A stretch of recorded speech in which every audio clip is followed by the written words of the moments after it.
আমি ফেসবুকে দেখি 116টা কমেন্ট করছে, তার মধ্যে একটাও ইন্নালিল্লাহ নাই, সব কমেন্টে বলছে আলহামদুলিল্লাহ। আমি চিন্তা করলাম, এতদিন হলে আমরা জানি মানুষ বললে সবাই ইন্নালিল্লাহ কয়, আর আওয়ামী লীগ বললে আলহামদুলিল্লাহ কয়। কারণ কি? কারণ হলো এই 15.5 বছর আওয়ামী লীগ বাংলার জনগণকে যে কষ্ট দিয়েছে, আওয়ামী লীগ মরলে তারা আনন্দিত হয়। জোরে গান কথা ভেটে না। আমরা এমন দল করব না যেই দল করার কারণে মরে গেলে আলহামদুলিল্লাহ কয়। করবেন? মরেন, আগে মরেন, তারপরে বুঝবেন ঠেলা কাক কয়। কিসের সাউন্ড হয়নি? আচ্ছা, এরা হয়তো ক্যাপাসিটি করে আমার কানের দিকে হরণ দিয়েছে মনে হচ্ছে, কথা কইলে আমার কানত বাড়ি খায়, তার মানে শ্রোতাদের দিকে হরণ দাও, শ্রোতাদের দিকে দাও, ওরা শুনুক।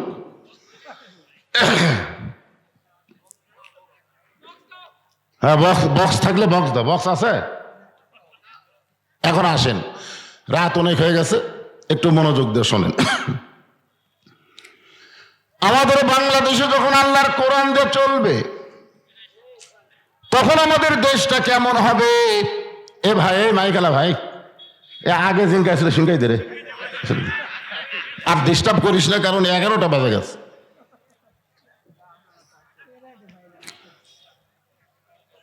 আপনারা, আমাদের বাংলাদেশের বহু দল আছে না নাই? এমন কিছু দল বাংলাদেশে আছে যারা আগামীতে কোরআন দিয়ে বাংলাদেশ চালাবার চায়। এই তো ভয় খেলালো রে। আমি বলতেছি যেমন ছিল আগে সেটাই দাও। হ্যাঁ, আপনারা শোনেন, আল্লাহর কোরআন আসলে কি আগে জানতে হবে। কোরআনের প্রথমে আল্লাহ বললেন, যালিকাল কিতাবু লা রাইবা ফিহি হুদাল লিল মুত্তাকিন।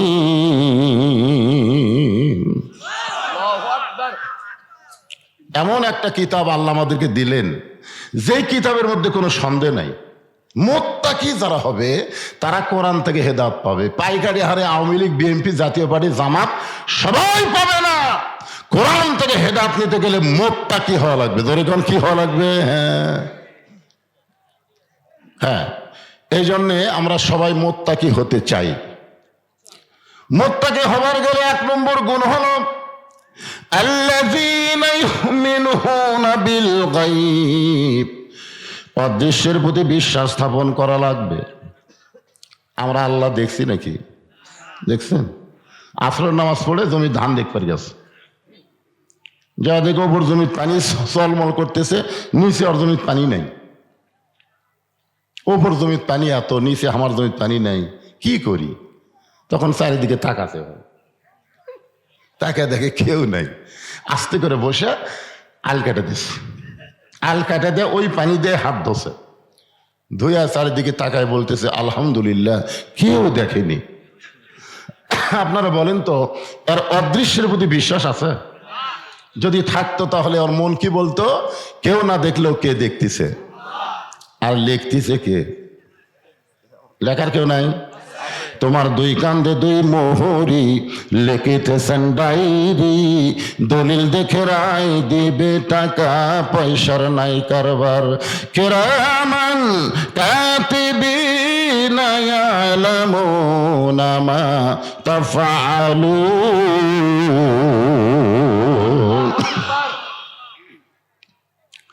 2 নম্বর হলো ওয়াকিমুস সালাত। মুত্তাকির 2 নম্বর গুণ হলো নামাজ কায়েম করা। নামাজ পড়া না, নামাজ কায়েম করা। আপনার বলেন তো, যে মসজিদের উন্নয়ন আপনারা মাহফিল করতেছে, আপনাদের নিয়ত কি? এই আপনাদের নিয়ত কি? পুরানা মসজিদ ভাঙ্গে নতুন করা, না মুসল্লি বাড়ান? কোন নিয়ত? স্বাধীনতার পরে 54 বছর আমরা ওয়াজ করতেছি, ওয়াজের দ্বারা বাংলাদেশে কোনো মুসল্লি বাড়তেছে না। জোরে কোন কথা ঠিক কি না? এমনকি যে বক্তা ওয়াজ করে এই শালাই ফজর পড়ে না। ওয়াজ করে বেশি রাত, বাড়ি যা বউ কয় ফজর সময় আমাকে একটা ডাক দিও, মুয়াজ্জিনের ডাকে চেতন পাবি? বউ যখন ডাক দেয় কোনো মতে উজু করে ওটি ক্যাত করে মারে। আল্লাহ রাসূল বলেছেন 2 ওয়াক্ত নামাজ যদি জামাত মিস করে ওই মুনাফিক, একটা হলো ফজরের জামাত, একটা হলো এশার জামাত। কি বুঝতেছেন? এত বছর ধরে ওয়াজ করে মুসল্লি বাড়তেছে না। মুসল্লি বাড়ানোর নিয়ম কি? আল্লাযীনা ইম্মাক্কান্নাহুম ফিল আরদ, আল্লাহ কোরআনে বলতেছেন মুসলমানের মধ্যে কাউকে যখন ক্ষমতা দেওয়া হবে, এই ক্ষমতা পাওয়ার পরে তার 1 নম্বর দায়িত্ব হলো আকামুস সালাত, নামাজ কায়েম করা। ওয়াজ দিয়ে নামাজ হবে না, ক্ষমতা দিয়ে নামাজ কায়েম হবে। জোরে কোন কথা ঠিক কি না? এখন আপনারা বলেন তো, বক্তার কাছে ওয়াজ আছে, ক্ষমতা আছে কার কাছে? আল্লাহ কি বলতেছে এখন? আয়াতটা কি করলেন? আল্লাহই তো ক্ষমতাবান, কিন্তু ক্ষমতা যে আল্লাহ দিছে, হ্যাঁ, রাষ্ট্র কে সেটা মুমিনদের মধ্যে কাউকে যখন ক্ষমতা দেওয়া হবে, তাই বলে মনে করেন না যে হাসিনা খালেদা এগুলা না। এগুলা মানুষের আইন দিয়ে দেশ চালায়। মানুষের আইন দিয়ে রাষ্ট্র চালানো হবে না, আল্লাহর কোরআন দিয়ে রাষ্ট্র চালাতে হবে। কথা ঠিক কিনা? আল্লাহর কোরআন দিয়ে যখন রাষ্ট্র চলবে, তখন নেতা কেমন হবে, কর্মী কেমন হবে? আমি একটা নেতার কথা বলি। নেতাটার নাম হলো হযরত ওমর। বাংলাদেশের মতন ৯৬টা দেশের নেতা। বাংলাদেশের মতন কয়টা? ৯৬। এটি ভারত কুলায়, আমেরিকা কুলাবে? এক কথায় তাকে বলা হয়েছে অর্ধ পৃথিবীর খলিফা। সেই হযরত ওমর জুমার দিনে মসজিদে খুতবা দিচ্ছেন। খুতবা দিচ্ছেন মানে ওয়াজ করতেছেন।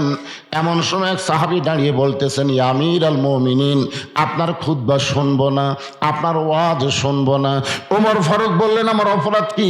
বলে, আপনার অপরাধ হলো আমাদেরকে খাটো পাঞ্জাবি দিয়ে আপনি লম্বা জুব্বা পরে খুতবা দিচ্ছে।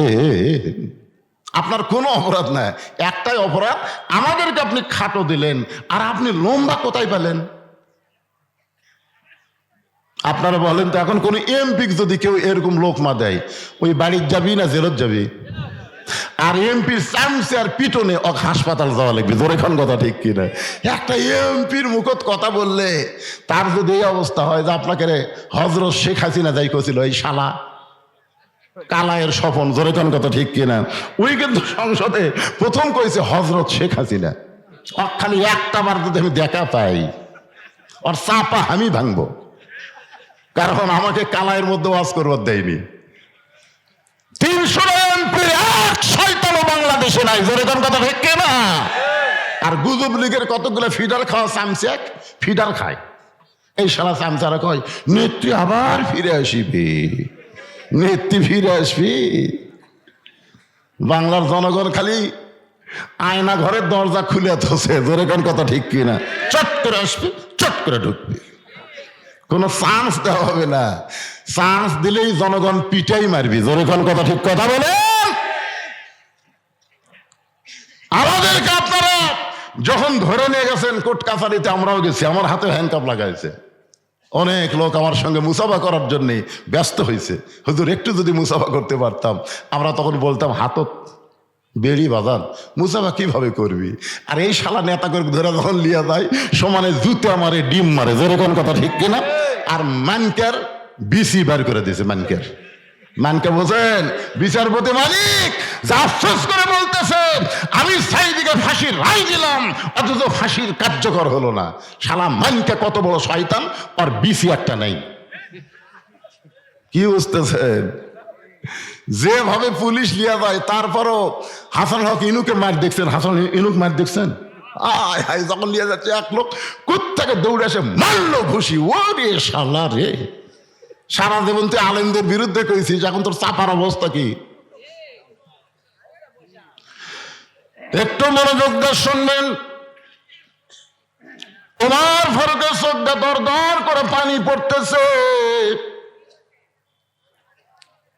কোন সাহাবী ওমর ফারুকের পক্ষে কোনো কথা বলতেছে না, কারণ সবাই মাথা নিচু করে বসে আছে।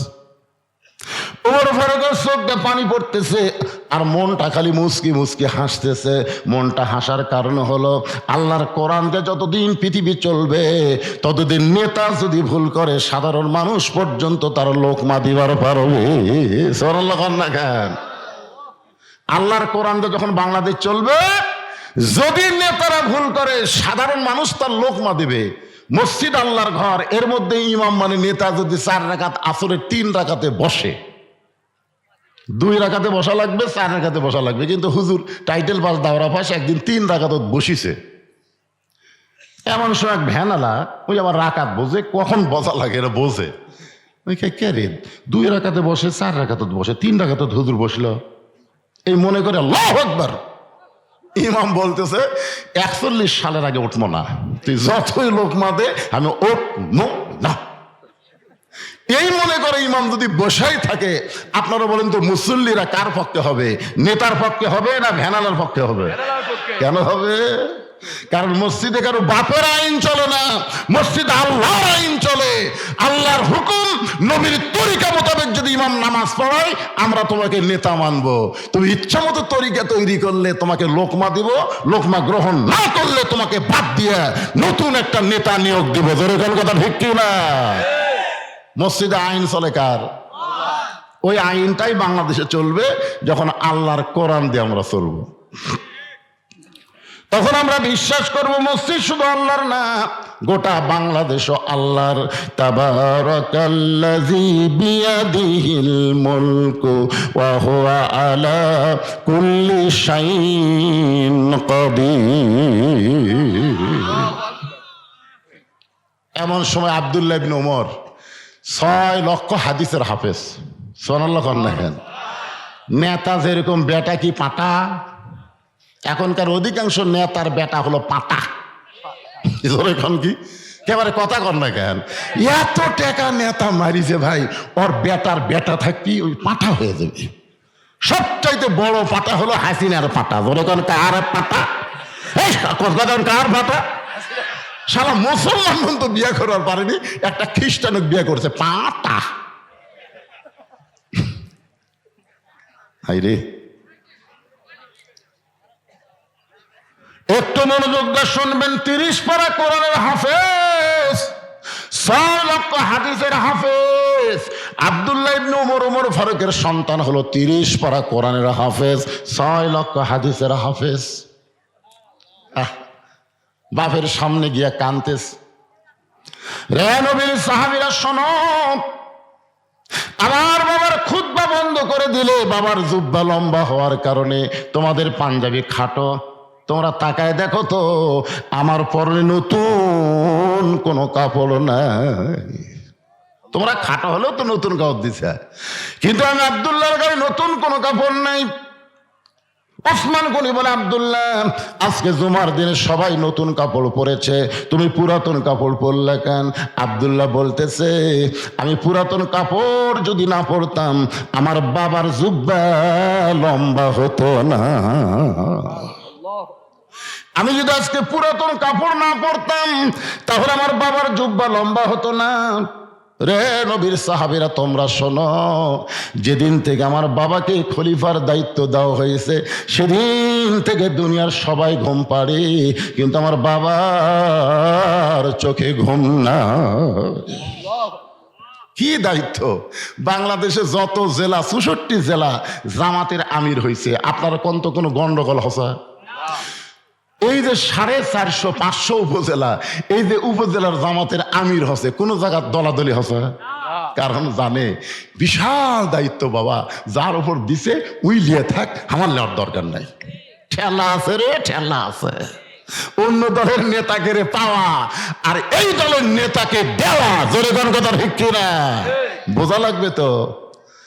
আপনারা বলেন, এই স্বাধীনতার পর থেকে বাংলাদেশে এই দলের মধ্যে কোনো গন্ডগোল দেখছেন আপনারা? কথা বলেন ভাই, গন্ডগোল সত্যি কথা বলতে অসুবিধা কি? একটু মনোযোগ দিয়ে শুনবেন। ওমর ফারুকের ছেলে আব্দুল্লাহ বলতেছে, দুনিয়ার সবাই যখন ঘুমায় গেছে এমন সময় আমার বাবা চুপি চুপি আমার ঘরের দরজায়, আব্দুল্লাহ আব্দুল্লাহ, আমি দরজা খুলে দেখলাম বাবার হাতে নতুন একটা পাঞ্জাবি। আমি খুশি হয়ে বললাম, বাবা বাইতুল মাল থেকে আমার একটা পাঞ্জাবি দিছে, আপনি আর একটা দিবে রাখছেন। আসলে নেতার বেটা হওয়ার মধ্যে লাভ আছে। সঙ্গে সঙ্গে ওমর ফারুক কোরআন থেকে তেলাওয়াত করলেন, ইন্নাল্লাহা ইয়ামুরুকুম আন তুআদ্দুল আমানাতি ইলা আহলিহা ওয়া ইযা হাকামতুম বাইনান নাস আন তাহকুমু বিল আদল। আল্লাহু আকবার। ওমর ফারুক যে কোরআন থেকে তেলাওয়াত করলেন, আপনার বুঝতে পারছেন? বুঝেন না? আব্দুল্লাহ রে, বাইতুল মাল থেকে একটা পাঞ্জাবি পাইছিস, আমি তোকে আর একটা দিবার আসিনি বাবা, এইটা আমার ভাগে পড়েছে। এখন তুই বল, এই খাটো পাঞ্জাবি গায়ে দিয়া আগামীকাল যদি জুমার খুতবা দেই, মুসল্লির গায়ে যদি খাটো পাঞ্জাবি থেকে কোনো সমস্যা নাই, কিন্তু ইমামের জামাটা একটু লম্বা হওয়া দরকার। আপনাদের মসজিদের মুসল্লি যদি কেউ শার্ট গাওয়াত দেয়, কোনো সমস্যা আছে? কেউ যদি গেঞ্জি গাওয়াত দেয় আসে, আমি একদিন দেখছি আমার মসজিদে একের মেসির জার্সি গাওয়াত দিচ্ছে, মেসি।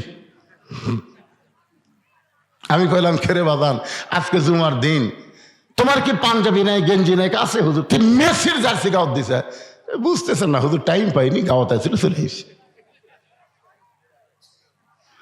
মুসলিমের গায়ে যে থাক কোনো সমস্যা নাই, ইমাম যদি শার্ট গাওয়াত দিয়ে খুতবা দিবার চায়, আপনার কি শুনবেন? পাঞ্জাবি লম্বা হলে, যদি না হয় আমাদের মন খুশখুশ করে। সবার দাড়ি কামাইছে, ইমামের দাড়ি যদি এক মুষ্টির নিচে হয়, সবার দাড়ি কামাছে, কিন্তু ইমামের দাড়ি একটু খাটো, মাপতেছে মুঠ দিয়ে। একজন বলতেছে, ফাঁসেক রে ফাঁসেক, এক মুষ্টির নিচে দাড়ি ফাঁসেক। তোর যে নাই, আমার না থাক, তাই বলে হুজুরের থাকা লাগবে না? কি খালি হুজুরের দোষ? ওমর ফারুক বললেন, আব্দুল্লাহ তোর পাঞ্জাবি আমাকে দান করে দে বাবা, তোর পাঞ্জাবি আমার পাঞ্জাবি একত্র করে আমি একটা লম্বা জুব্বা বানায় খুতবা দিবার চাই। আব্দুল্লাহ বলে, গভীর রাত্রে আমার পাঞ্জাবি আমার বাবাকে দান করে দিলাম, বাবার পাঞ্জাবি আমার পাঞ্জাবি একত্র করে বাবা লম্বা জুব্বা বানায় খুতবা দেয়। এখন বলো বাবার খুতবা শোনা যায় কি না যায়? সমস্ত সাহাবীরা চিল্লায় বলে, আল্লাহর কোরআন দিয়া যখন রাষ্ট্র চলবে, তখন এমন ভালো মানুষকে নেতা হিসাবে দেখা যাবে। তাহলে ভালো নেতা দেখবার গেলে কার আইন? কথা বলেন, কার আইন? এই মানুষের তৈরি আইন দিয়ে আমাদের বাংলাদেশ চললে ভালো নেতা দেখা খুবই কঠিন। কঠিন না? এতক্ষণ একটা নেতার গল্প শুনলাম, এখন একটা কর্মীর ওয়াজ শোনেন। কোরআন যখন রাষ্ট্র চলবে তখন কর্মী কেমন হবে? আজকে আমি পুরুষ কর্মীর কথা বলবো না, আমি একটা নারী কর্মীর কথা বলবো। কারণ একটা মেয়ে যদি প্রকৃত নারী হয়, আল্লাহর আইন কোরআন যদি মেনে চলে, ওই নারীর পেট থেকে যে সন্তান হবে, ওই সন্তান আগামীর দিনে ভারতের বিরুদ্ধে গজওয়াতুল হিন্দের মুজাহিদ হবে। তোর কোন কথা ঠিক কি না? এখনকার ছেলেরা তো খালি তাকায় তাকায়, কি দেখতেছে? পুলিশ দেখতেছে, র্যাব দেখতেছে। আর আগামী যে সন্তান আসবে, র্যাব পুলিশের দিকে তাকাবে না, ওরা আল্লাহর দিকে তাকায় থাকবে। তোর কোন কথা ঠিক কি না? তো একটা ভালো মায়ের দরকার আছে না নাই? এখন যেগুলো মা সামান্য একটু পেটের ব্যথা হলি, উরে বাবারে মারে কই কান্দে, স্বামী কয় কি হয়েছে গো? কই প্রসব বেদনা মনে হয় উঠতেছে। তোমার বাচ্চা হতে এখনো 2 মাস বাকি, আগে থাকায় দিছি থাকি, তার মানে ওই সিজার করবি। জোরে কোন কি করবি? আয়, আপনার মাও সিজার করছে? মানে হামও সিজার করা লয়, ওটাও লয়। আমরা কিন্তু ছোট থেকে একটা গান শুনছি, কি বলবো প্রসবের কথা, মা বিনে সেই ব্যথা কেউ তো বুঝিবে না। মাজন ঠেকিয়া সন্তানের দায়, অকালে মা মারা যায়, কেন সে মায়ের ভক্তি করবা না? এমন দরদি ভবে কেউ হবে না আমার মা গো। আর এখনকার মায়েরা সামান্য ব্যথা উঠলি কি করবি? কথা কন না কেন? কি করবে?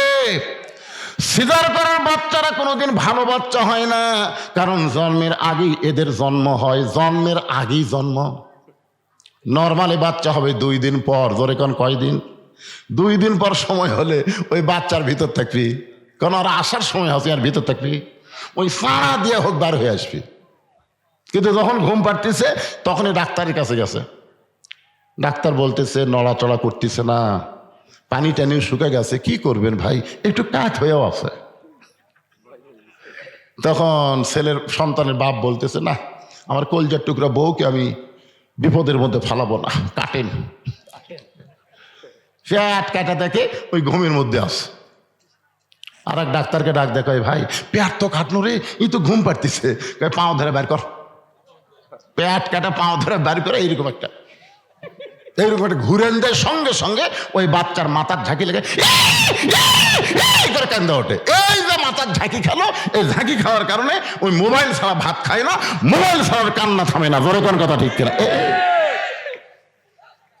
আপনারা কি মনে করতেছেন যে বাচ্চা মোবাইল ছাড়া কান্না থামে না, মোবাইল ছাড়া ভাত খায় না, এই বাচ্চা কোনোদিন ইসলামী আন্দোলনের কর্মী হতে পারে না? জোরে কোন কথা ঠিক কিনা? এই যে কি মালি হবি ভবিষ্যতে ভাই। ভারত বাংলাদেশ যখন যুদ্ধ লাগবে, আমাদের বাংলাদেশের 100 জন আওয়ামী লীগ, যুবলীগ, ছাত্রলীগ ওরা ভারতের পক্ষে যাবে। জোরে কথা কন না কেন?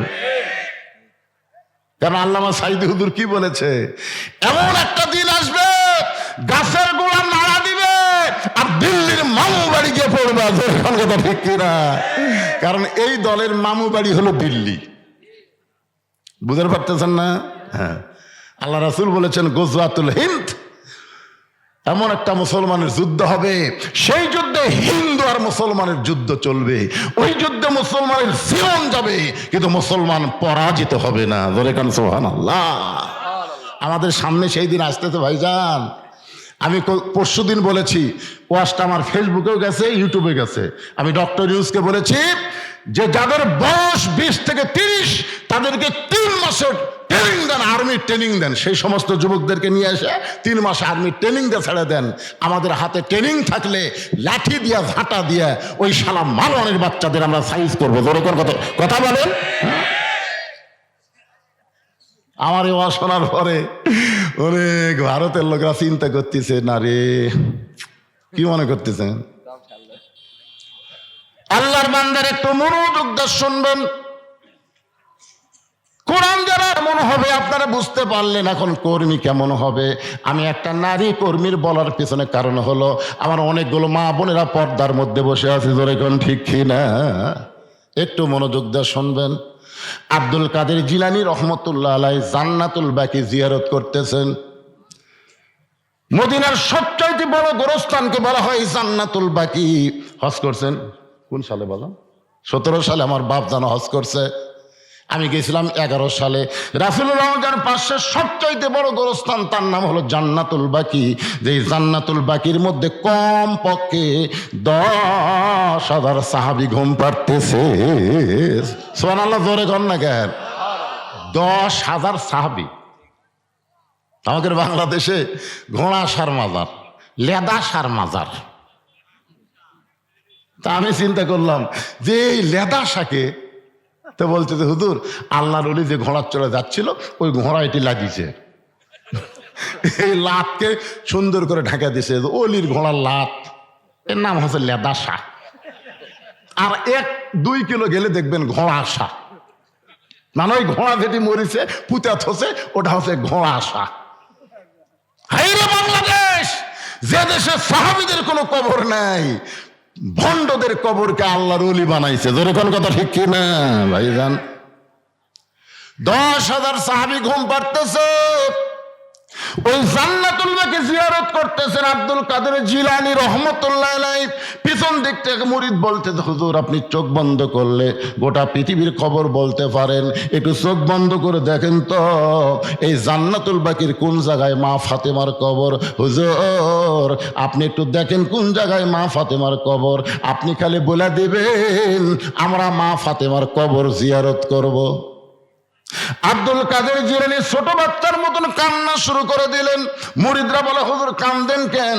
বলে, কান্দার কারণ হলো চোখ বন্ধ করলে খালি দুনিয়ার খবর আমি জানি না, আল্লাহ পাক আমাকে এমন যোগ্যতা দান করেছে, জালিকা ফাদলুল্লাহি ইউতিহি মান ইয়াশা, আল্লাহ তাআলা এমন একটা যোগ্যতা আমাকে দান করেছে, আমি চোখ বন্ধ করলে আল্লাহর আরশ পর্যন্ত দেখতে পাই। চোখ বন্ধ করলে আল্লাহর আরশ দেখি, কিন্তু জান্নাতুল বাকির কোন জায়গায় ফাতেমার কবর আমি আব্দুল কাদের জিলানী কোনোদিন বলতে পারবো না। শুধু আমি না, কিয়ামত পর্যন্ত পৃথিবীর এমন কোন মহিষী নারীর ফাতেমার খবর কেউ বলতে পারবে না। সমস্ত মুরিদ বলে, হুজুর মা ফাতেমা জান্নাতুল বাকির মধ্যে আছে, কিন্তু কোন জায়গায় তার কবর এইটা কেন বলতে পারবে না? আব্দুল কাদের জিলানী বললেন, ফাতেমা হইল জহুরা। ফাতেমা কি? জোরে কন। একজন নারী কর্মীর হক আপনাদের শোনাইতেছি, যেই মেয়েকে বলেছেন আল্লাহর নবী, মা ফাতেমা তুমি কখনো মনে করবে না তোমার বাবা বিশ্ব নবী বলে আল্লাহ তোমাকে জান্নাত দিবে। ও ফাতেমা, তুমি নবীর মেয়ে হয়েছো বলে আল্লাহ তোমাকে জান্নাত দিবে। ফাতেমা বলতেছে, বাবা এতদিন তো আশাই করেছিলাম আমার বাবা হলো বিশ্ব নবী, বিশ্ব নবীর মেয়ে হওয়ার কারণে আল্লাহ আমাকে খাতির করে জান্নাত দিবে। রাসূল বলে, ফাতেমা জান্নাতে যদি যাবার চাও কোরআনের কর্মী হয়ে জান্নাতে যাওয়া লাগবে। জোরে কর না সুবহানাল্লাহ। নবীর মেয়ে হিসাবে আল্লাহ তোমাকে জান্নাত দিবে না। ফাতেমা বললেন, বাবা তাহলে কি আমল করা লাগবে? আল্লাহ নবী বললেন, ফাতেমা মাত্র 4টা আমল করলে আল্লাহ তোমাকে 8টা জান্নাত দান করে দিবে।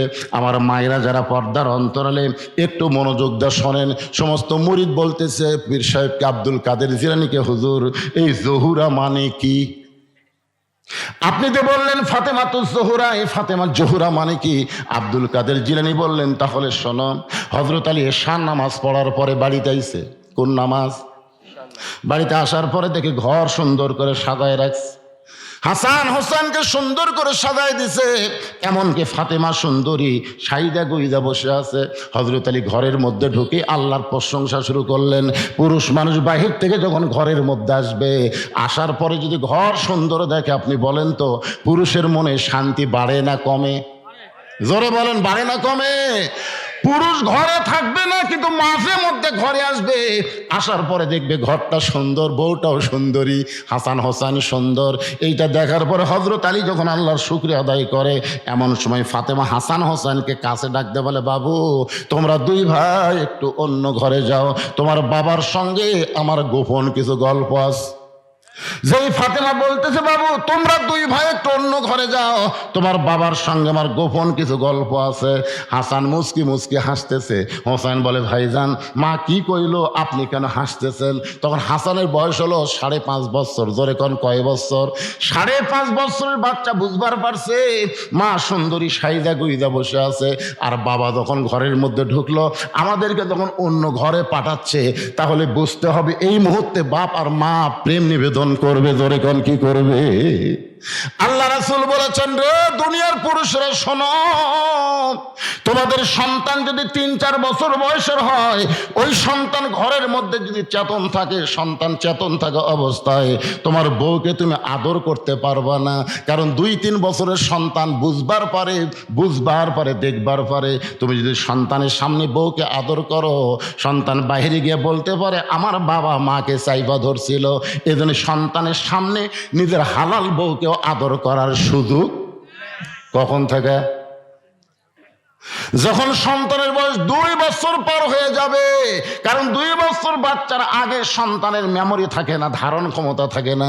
2 বছর যখন পার হয়ে যায়, তখন তাদের একটা মেমোরি থাকে, তারা দেখতে পারে, কমপক্ষে 2 ঘন্টা পর্যন্ত ধারণ ক্ষমতা থাকে। 2 ঘন্টার মধ্যে কেউ আসলে হয়তো বলতেও পারে। এই জন্য ফাতেমা হাসান হোসেনকে অন্য ঘরে পাঠায় দিয়া আস্তে করে ঘরের দরজা বন্ধ করে দিছে। যেই মাত্র দরজা বন্ধ করেছে, সঙ্গে সঙ্গে হযরত আলী মাথার টুপি খুলছে। আপনারা বলেন তো, সন্তানকে বের করে দিয়া বউ যদি দরজা বন্ধ করে, তখন স্বামীরা টুপি থুয়ে লাভ আছে? আমার কথা বুঝতে পারতেছেন না? আমি যত বড়ই হুজুর হই, ওয়াজ করে যখন বাড়ির যাই, টুপি কি আমার মাথার থাকে? যদি কিছুক্ষণ থোয়ার চাই, বউ আশাকে খোলেন তো, টুপি খোলেন তো, কি ভাগটা শুরু করছেন? এতক্ষণ হলে ল্যাব গরম হচ্ছে না? শীতের রাত্রে একলা একলা ল্যাব গরম হয়? ওয়াজ করে আসছেন, টুপি খুলে ভিতরে আসেন। আমি যত বড়ই হুজুর হই, বইয়ের সামনে আমি হুজুর না। জোরে কোন কথা ঠিক কিনা? যেই মাত্র ফাতেমা দরজা বন্ধ করেছে, এমন সময় হযরত আলী মাথার টুপি খুলেছে। টুপি খুলে দুই কানা হাত বাড়ায় দেয়, বলে ফাতেমা, আজকে 6 মাস আগে নবী দুনিয়া থেকে বিদায় নিয়েছে। এই 6টা মাস হলো তুমি এমন করে কোনোদিন সাজতে দেখি নাই, তুমি এমন করে সন্তানকেও সাজায় দাও নাই, তুমি এমন করে হাসান হোসেনকে বের করে দরজা বন্ধ করেও দাও নাই। আজকে বুঝবার পারছি 6 মাস পরে হয়তো তুমি স্বামীর সঙ্গে প্রেম নিবেদন করবা। সঙ্গে সঙ্গে ফাতেমা ছোট বাচ্চার মতন কাঁদতেছে। আলী বলে, ফাতেমা কান্দো কেন?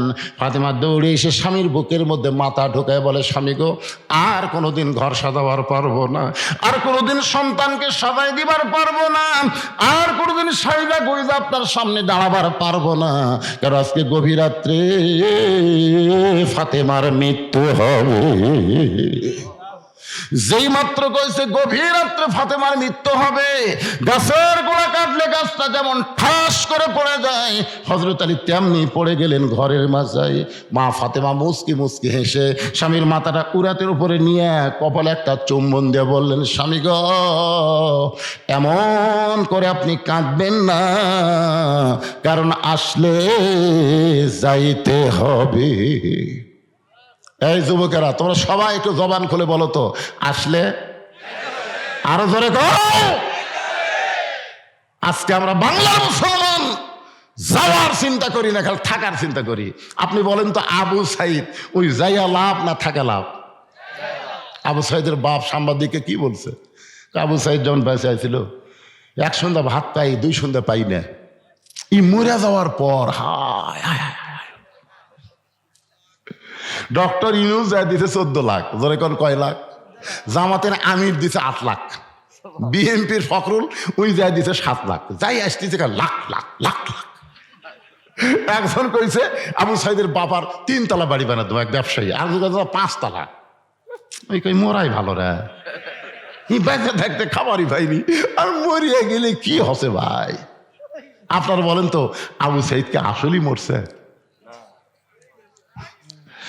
আমার গ্রামের এক চাচাতো ভাই, আমার ছেলে হয়েছে, আমার কয়, হুজুর আপনি তো একজন আলেম মানুষ, আমার ছেলে হয়েছে, একটা ভালো নাম রাখবো। তা আমি কইলাম, ছেলের নাম রাখো আবু সাইদ। ওই সেই খুশি, আবু সাইদ নাম রাখছে। এখন ওর বউ ডাকে আবু সাইদের বাপ, ওই আবার ডাকে আবু সাইদের মাও। আশেপাশের লোক শুনে, ওই পশ্চিম পাড়াত আর একটা ছেলে হয়েছে, ওর নাম আবু সাইদ। দক্ষিণ পাড়াত আর একটা হচ্ছে, ওর নাম আবু সাইদ। আমি চিন্তা করলাম, যে হারে আবু সাইদ বেড়ে গেল। আমার এক খালা, তার এক মেয়ে, খালা তো বোন হয় সম্পর্কে, একটা মেয়ে হয়েছে। তা আমার কয়, খালা বলতেছে মোবাইল করে, বাবা আমার একটা নাতনি হয়েছে রে, তুমি একটা আলেম মানুষ, একটা ভালো নাম রাখো তো নাতনির। আমি বললাম, খালা হাসিনা। এই করছে হাসিনা, আমি আর কষ্টে বাঁচি না। খালাকে, এই তুই আলেম না জালেম রে? আমি বললাম, খালা আপনি এত গরম হলে, এই তুই জানিস না হাসিনা একটা খুনি? আমি তখনই বুঝলাম, আবু সাইদ ওরা মরেনি, হাসিনার মতো মেয়েরা পচে গেছে। কোন কথা ঠিক কিনা? 100 বছর এই বাংলার জমিনে কোনো মেয়ের নাম কেউ হাসিনা থবি না। এই জন্য আল্লাহ কোরআনে বলেন, ওয়ালা তাকুলু লিমান ইউকতালু ফি সাবিলিল্লাহি আমওয়াতুন বাল আহইয়া ওয়ালাকিন লা তাশউরুন। কি বুঝলেন আয়াতের বাংলা অর্থ কি? আল্লাহ রাস্তায় যাদেরকে হত্যা করা হবে, আপনারা আবু সাইদের ভিডিও দেখছেন? দেখছেন কি গুলি করছে? আমি নিজে ভিডিও দেখতেছি, প্রথম গুলি লাগলো, ওই একটা বারে ও মারে ও বাবারে, না কোন কথা নাই, কে রে গুলি লাগলো, কোনো সাউন্ড নাই, আবার গুলি করছে, আবার খাড়া গাছ। ডক্টর ইউনূসের আবার জাতিসংঘ দেখাচ্ছে ওর মরার ভিডিওটা, মানে পরে আবার যখন গুলি করলো, তারপরে আবু সাইদ পিছন দিকে একটু আসলো, কিন্তু বসলো না, কোনো সাউন্ড নাই, কোনো কান্নাকাটি নাই, কি গুলি লাগতেছে, কান্দে না, কারণ কি রে? পরে বন্ধু বান্ধব সেজন ধরলো, তারপরে ওই পড়লো। আমার মনে পড়লো মীর কাশেম আলীর কথা। জামাত ইসলাম একজন নেতা মীর কাশেম আলী, ওনার ফাঁসি হবে রাত 12টার সময়। ধরে কোন কয়টার সময়? 9:30টার সময় একজনকে বলতে ভাই আমার ফাঁসি কখন হবে? কয় রাত 12টায়। কয় তাহলে তো এখনো টাইম আছে, আমি একটু ঘুম পাড়ি, 8 ঘন্টা আগে আমার ডাক দিও। ওই লোক কয়খানি পাগলা না মানুষরা, রাত 12টায় ফাঁসি হবি, কয় 9:30 বাজে, এখন 2.5 ঘন্টা সময় আছে, আমি 2 ঘন্টা ঘুম পাড়ি, ভাই 8 ঘন্টা আগে আমার ডাক দিও। তো ওই লোকটা মনে করছে পাগলা, 8 ঘন্টা থাকতে এসে দেখে লাখ টাকা ঘুম পাড়তেছে, ডাক দিছে ভাই 11:30 বাজে, ভাই 12টার সময় ফাঁসি হবি। রে সময় তো নেই। অজু করে 2 রাকাত নামাজ পড়ে বলছে চলেন যাই। না না এখনো সময় হয়নি, চলেন যাই, আস্তে ধীরে যাই। আরে ফাঁসির মঞ্চে যাচ্ছে, তারপরেও বলতেছে চলেন যাই। ফাঁসির আগে ঘুম পারলো, 2 রাকাত নামাজ পড়ে যখন ফাঁসির মঞ্চে যায়, বুঝবার পারতেছে আমি অন্যায় করি নাই, বিনা অপরাধ আমাকে ফাঁসি দেওয়া হচ্ছে, আসলে মরতেছি না, আল্লাহ 8টা জান্নাতের দরজা আমার জন্য খুলে ধরতেছে। এই জন্য আল্লাহ কোরআনে বলেছেন, আল্লাহ রাস্তায় যাদেরকে হত্যা করা হয় তাদেরকে তোমরা মৃত্যু বলো না, আমি আল্লাহ বলতেছি তারা জীবিত। আসলে যাইতে হবে। ও স্বামী, আমি আমার বাবার মুখে শুনেছি কিয়ামত পর্যন্ত আপনার চাইতে জ্ঞানী কোনো ব্যক্তি দ্বিতীয়ত দুনিয়াতে কেউ আসবে না। আপনারা বলেন তো, জাকির নায়েক কন আর সাইদি হুজুর কন আর যতগুলো আলেম কন, মিজানুর রহমান কন, আলীর মতন জ্ঞানী কেউ কিয়ামত পর্যন্ত দুনিয়াতে আসবে? কেমনে বুঝলেন? আল্লাহ রাসূল বলেছেন, আনা মাদিনাতুল ইলমে ওয়া আলিউ বাবুহা, আমি হচ্ছে ইলমের শহর, আলী হচ্ছে তার দরওয়াজা। জোরে কোন সুবহানাল্লাহ। ফাতেমা বলতেছে, আমি আমার বাবার মুখে শুনেছি আলী আসাদুল্লাহিল গালিব, কিয়ামত পর্যন্ত আলীর মতন শক্তিশালী বীর এই পৃথিবীতে আর কেউ আসবে না। সুবহানাল্লাহ কোন না কেন? তাহলে জ্ঞানীর দিক দিয়ে হযরত আলী কয় নম্বর? শক্তির দিক দিয়ে। আর মরার কথা শুনে আপনি এরকম পড়লেন, আপনি তো মূর্খ না। কারণ শিক্ষিত মানুষ মাত্রই জানে আসলে যাওয়া লাগবে, মরার কথা শুনলে সে চিন্তাই করবে না। কারণ আমরা দুনিয়াতে তো থাকার জন্য আসিনি ভাই, আমরা তো যাওয়ার কথা বলে যাচ্ছি। জোরে কোন কথা ঠিক কিনা? আমরা আল্লাহ কি বলছি, দুনিয়ার যে আমরা 5 তলা 7 তলা করে আর আসবো না, আল্লাহ এ কথা কইছি। তা আসার পরে আপনি খালি বারবার রড দেখতেছেন। কি দেখতেছে ভাই? নিয়ত আছে 6 তলা, বারে 5 তলা হচ্ছে, রড বের করে তুছি আরে 1টা তালা। 2 ফেরেশতা কয় শয়তান, যতই তুই 5 তলা দেখ, তোর ঘর হলো নিচতলা। নিচতলা, 1 তলা না, 1 তলা না, নিচতলা। কি বুঝতেছেন? যাওয়ার কথা মনে আছে? ফাতেমা বলে, স্বামী গো, এমন করে আপনি কাঁদবেন না, কারণ দুনিয়া থাকার জায়গা না, আসলে যাইতে হবে। ওগো স্বামী, আজকে গভীর রাত্রে যখন আমার মৃত্যু হবে, মরার পরে 3টা চাওয়া আপনার কাছে। কয়টা? আলী কান্দার বলে, ফাতেমা দুনিয়াতে গরিব ছিলাম বলে তুমি কিছুই চাইলা না। আপনার বলেন তো, হযরত আলী ধনী ছিল না গরিব ছিল? কেমন গরিব? একজন বলতেছে খুব গরিব। হযরত আলীর জীবনে পড়েন, জীবনে পড়েন তিনি কেমন গরিব ছিল। আরে নবীর সামনে এসে দাঁড়িয়ে থাকতো, আল্লাহ রাসূল বলতেন, আলী খিদে লাগছে, বলে যদি আপনি বোঝেন। রাসূল বলে খাওয়া নাই। খাওয়া নাই যেই রাসূল কইছে, আলীর 1 মুহূর্ত থাকেনি, না খায় ঘুম পাড়ছে। আল্লাহ নবী বলে খাওয়া আছে, আলী খায়, না থাকলে না খায়। যখন ফাতেমার বিয়ের বয়স হলো, নবীর চোখের মধ্যে পানি। আল্লাহ বলে, হাবিব কেন কাঁদতেছেন? বলে, আমার খাদিজা বিবি যখন দুনিয়া থেকে বিদায় নেয়, তখন ফাতেমার হাতে আমাকে ন্যস্ত করেছে। মা খাদিজা যখন চলে গেছে, যাওয়ার সময় ফাতেমাকে ডাক দিয়ে বলছে, মা আমি তো চলে যাচ্ছি, আমি থাকা অবস্থা তোর বাবার দেখাশোনা করছি, কিন্তু আমি চলে গেলে কে দেখবে মা? ফাতেমা বলতেছে, মা আপনি কি বলতে চান? খাদিজা বলে, ফাতেমা তোমার বাবার দায়িত্ব আমি তোমার হাতে দিয়ে গেলাম।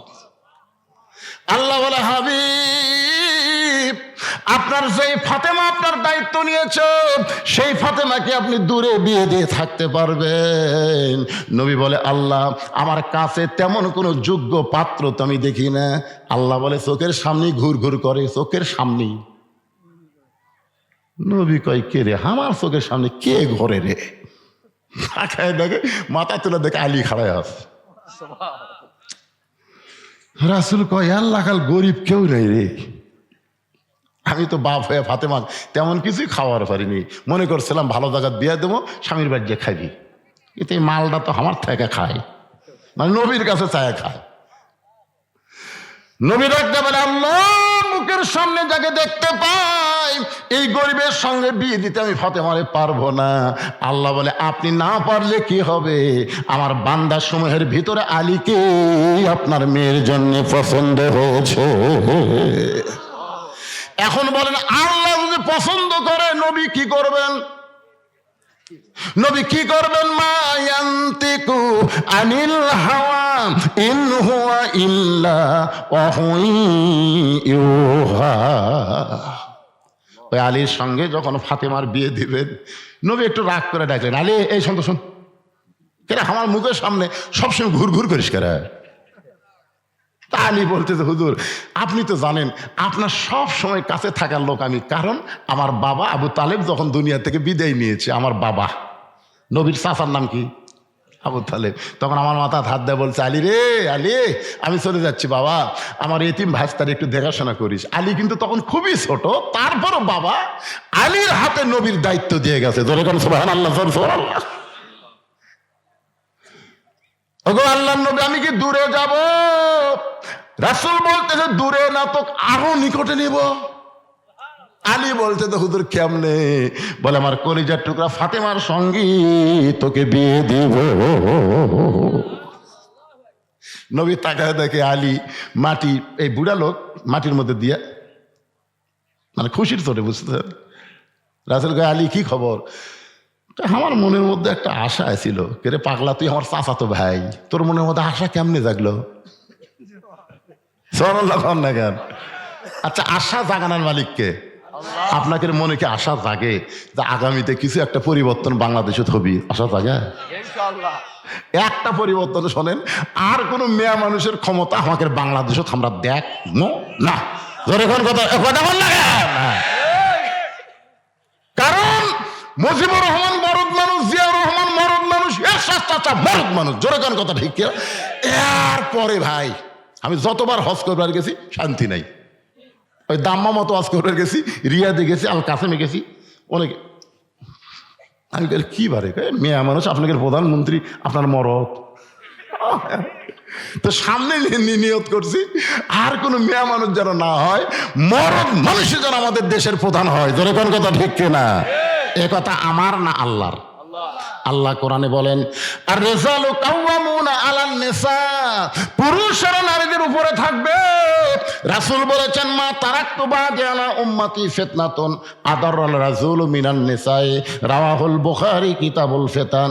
আল্লাহ রাসূল বলেছেন, আমার পরে আমার উম্মতের জন্য সবচাইতে বড় বিপদ হলো পুরুষ মানুষের জন্য নারী নেত্রী হওয়া। এটা কি আমার কথা কি রাসূলের কথা? আমার কথা না, আল্লাহর কথা। কথা একটু হুহা করা লাগবে। কার কথা? একটু মনোযোগ দিবেন।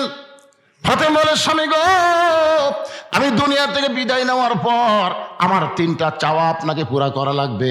আলী কান্দের বলে, ফাতেমা দুনিয়ার জীবনে গরিব ছিলাম বলে তুমি কিছুই চাইলা না, আজকে রাত্রে মারা যাবে, তুমি কি চাও ফাতেমা? বলে, আমার 1 নম্বর চাওয়া হলো রাতের অন্ধকারে মৃত্যুবরণ করব, রাতের অন্ধকারেই আমাকে দাফন করা লাগবে, রাতের বেলা মৃত্যুবরণ করব, আর দিনের বেলা কবর দিবেন।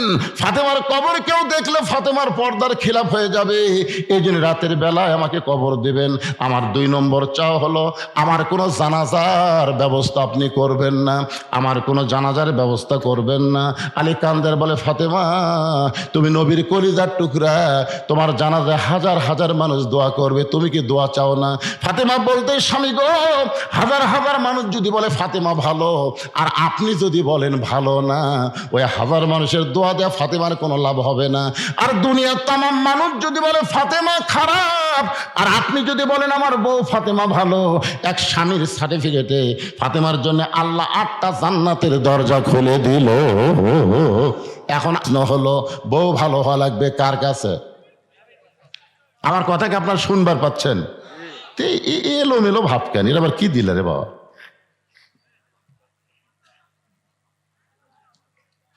আচ্ছা আচ্ছা আচ্ছা, ঠিক আছে। মসজিদের ভিত্তি স্থাপন করা হবে।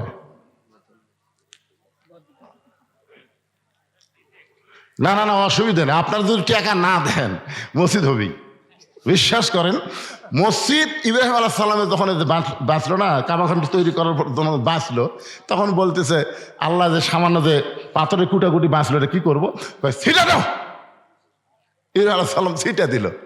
তো এখন বলতেছে আল্লাহ আমি মানুষে কদ্দুর ছিটা দিলাম। আল্লাহ কয় তুমি খালি মারছে আর আমি সব জায়গা ফেলে দিছি। পৃথিবীর যে জায়গা ওই পাথরের একটা পড়ছে সেই জায়গাতে একটা আল্লাহর ঘর হবি ইনশাআল্লাহ। আপনাকে এটা এখানে পড়ছে দেখে তো মসজিদ হচ্ছে। এখন যদি ভাঙ্গা নতুন করে করবার চান, আপনারা যদি নাও দেন তাও মসজিদ হবি ইনশাআল্লাহ। জোরে করেন ইনশাআল্লাহ হবি। আপনারা দানের কথা শুনে লাভ দিয়ে উঠবেন না। এই দানের কথা শুনে লাভ দিয়ে উঠবেন না। প্যারালাইসিস হয়ে আপনি মরবেন। আপনি বইয়ের হাতে গুড়ি খাবেন, বেটার বউ আপনাকে লাগতে দিই। হ্যাঁ, এই শালা বুড়া মরে না ঘেরে। আর বউ কবি কিছুই করার পারে না, এক খামাখা সেবা করে আমার লাভ কি? সত্যি বিশ্বাস করেন, এই ওয়াজ শুনতে শুনতে যদি লাভ দেওয়া আপনার যে প্যারালাইসিস হবি এই ব্যাপারে কোনো সন্দেহ নেই। মসজিদের দান বাক্স মুখের সামনে দেওয়া যায়, যাইকে যায় না? কথা কান যাইকে যায় না? যায় না? আপনার মুখের সামনে দান বাক্স আসে না? এ বা কথা কন্দে আসে না? আপনি তখন কি হিসাব করেন? পকেটে 500 টাকার একটা লোট আছে, 200 টাকা আছে, 100 টাকাও আছে, কিন্তু 10 টাকা নাই। আপনি দেখতেছেন কি 500, 200, 110 টাকা নাই। তখন আপনি কি করেন? এই 3টা লোটের মধ্যে একটা লোট দেন। এমন জোরে মারছেন যে 4 জন পার হয়ে গেছে। ওরা 4 জন কিন্তু আপনার মারাতে বেদার হয়নি। ওরা বলতেছে যারে তোর হাতত বল আছে রে। তখন 2 কান্দের ফেরেশতা কয় আল্লাহ আল্লাহ, ও আল্লাহ আল্লাহ। আল্লাহ কয় কি রে? কয় এই শালার কান্দত আমি থাকবো না। আল্লাহ বলে কেন? বলে থাকে লেখমুখী, তার পকেট ভরার টাকা থুয়ে তোমার দান বাক্স ঠেলা মারছে, এর লেখমুখী, এর তো লেখার আমি খুঁজে পাচ্ছি না।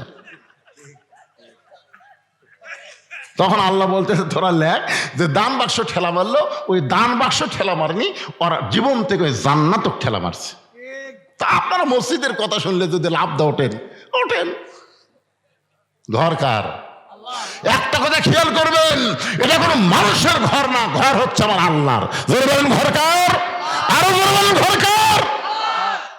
আপনি বেশি দেবেন না পারলেও 10 টাকা হলে আপনি দিবেন, এই নিয়ত আপনাকে করতে হবে। আপনার জীবনের শেষ দান হতে পারে। জোরে কোন কথা ঠিক কিনা? হতে পারে। আমি এখানে আসার পরে আমাকে বলছে হুজুর আপনি একটু গামছার কালেকশন করে তারপরে ওয়াজ করেন। আমি বললাম না, আমি কিছুক্ষণ ওয়াজ করি। এমনি আমার আগেকার বক্তা কালেকশন করতেছিল, আমি আসে আবার শুরু করে দেই। এরা মনে করি বক্তা গিয়েছে টাকা আদায়ের জন্য। এই জন্য চিটা পাতানো আমি তুলে দিছি। এখানে অনেক চিটা পাতান আসলো না, ওই দেখেন ফাঁক ফুক আছে, ওরা কিন্তু চিটা পাতান। ধানের মধ্যে চিটা পাতান থাকে না? আপনি কি সবগুলোই ধান? একজন বলতেছে বিশাল ধানের ঠিক, আর একজন বলতেছে পাগলা ধানের মধ্যে চিটা পাতান আছে রে। কেমনে বোঝা দেবে? বাতাস দে, বাতাস দে। বড় একটা ফ্যান দে, বাতাস দিয়েছে, ধানগুলা সব এটি পড়ে আর চিটা পাতান উড়ে উড়ে চলে যায়। তখন বলে এত চিটা পাতান কি কর্ম? কয় সব ঝাড় দিয়ে হাসালত নিয়ে যা, ভিতরে দে, মাল ভিতরে দে। আর এই ধানগুলো সব কান্দত করে গোলার তোল। এখানে যারা বসে আছেন দানাদার ধানের মতন, আর যারা চলে গেছে চিটা পাতান, যা টাকা আল্লাহর ঘরের দরকার নাই। জোরে কোনো কথা ঠিক কিনা? তুই হাসালের চুলের যাবি, তুই জাহান্নামের মধ্যে ঢুকবি। এই জন্য মুমিনদের একটা বৈশিষ্ট্য হলো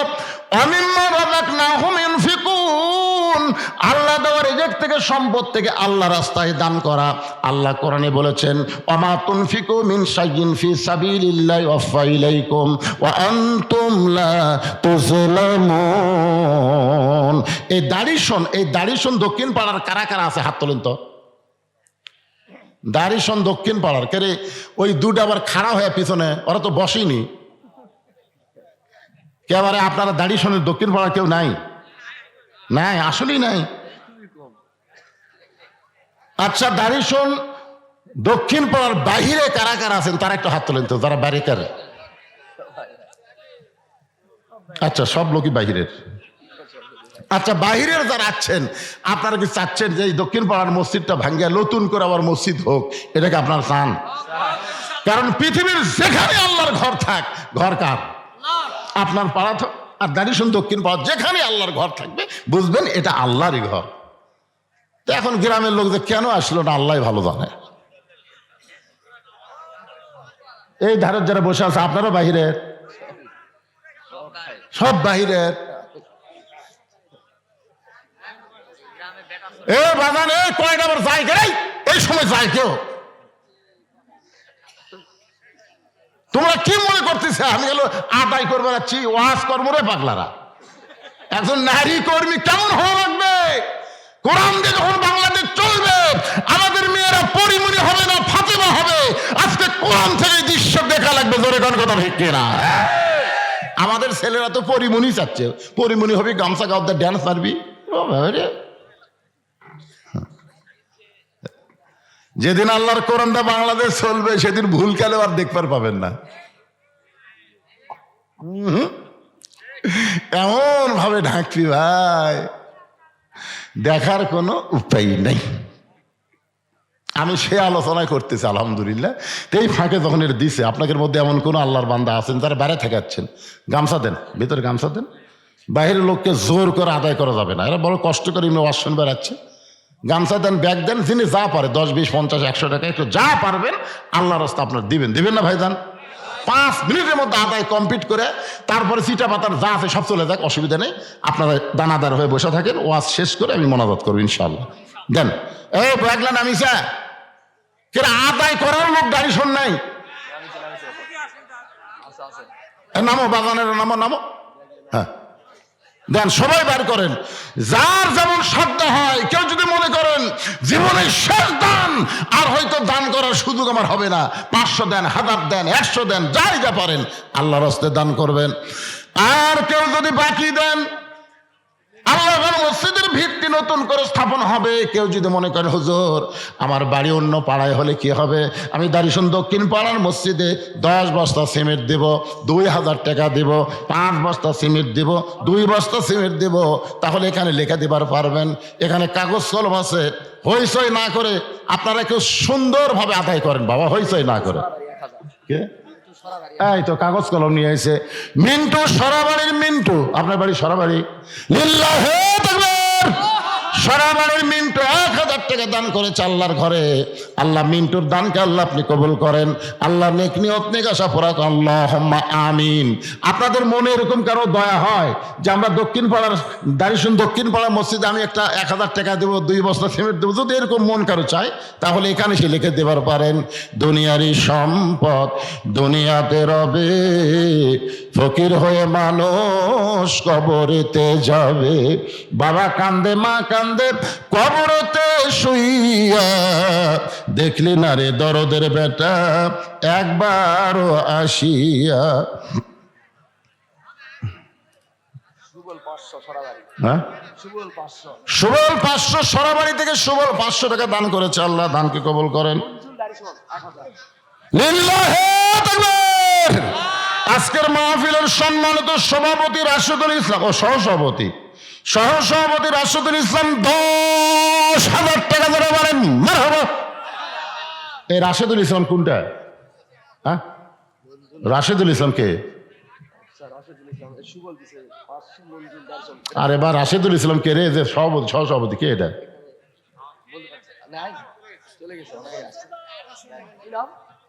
আপনি কি সভাপতি? আপনি একটা কোন কয় হাজার? 40,000 দিবস আছেন মা। আজকের মাহফিলের সভাপতি 40,000 টাকা দিবেন। বলেন মারহাবা বলেন। এই বসেন না কেন, বসেন না কেন, যাই চলে যায় যাক। আপনার একটু সামনের দিকে আসেন তো, আসেন আসেন। মহিলা প্যান্ডেলে কে আদায় করবে? যাওয়া লাগবে। বিশ্বস্ত লোক। আবার এই দিক দিয়ে টাকা তুলে আর এক দিক দিয়ে আউট হবেই চলবে না। হিরোইনখোর গাঁজাখোর আছে না নাই, যেরকম আছে না নাই? হ্যাঁ, এই জন্যে মাহফিলের বিশ্বস্ত লোক, এই কমিটির যারা বিশ্বস্ত তাদেরকে আপনার মহিলার কাছে পাঠাবেন। মহিলার কাছে মহিলা আদায় করাই ভালো। আসাদ বামনপাড়ার 2000, দেখেন এই পাড়ার লোকের এখন পর্যন্ত দিচ্ছে না। বামনপাড়ার আসাদ 2000 টাকা দান করবে। আল্লাহ আসাদের দানকে আল্লাহ আপনি কবুল করেন। আল্লাহ নেক নিয়ত নেক আশা পড়া করেন। আল্লাহুম্মা আমিন। আমিনো আমিনো আল্লাহ আমিন। দানকারীর জন্য হও তুমি জান্নাতের জামিন। একটু জিকির করেন লা ইলাহা ইল্লাল্লাহ, লা ইলাহা। সহসভাপতি আসছে এখানে। কোথায় এই সহসভাপতি কোনটা রে? মাশাআল্লাহ। না, আপনি দিলেন 10,000 টাকা, তো আমি চমকে উঠল। আর দিয়ে পারছেন না, পরে দিবে। মসজিদ একবার ভাঙ্গা ফেলে দেন, কাজ বন্ধ থাকবে না? থাকবে? আপনার কিন্তু বাংলাদেশের কোনো মসজিদের কাজ শুরু করে কাজ হয়নি, এরকম কোনো মসজিদ আছে? ইনশাল্লাহ হবে, এখানেও হবে ভাই। এই গ্রামের এমন কিছু জামাই আছে, অনেক চাকরাজীবী আছে, আছে না নাই?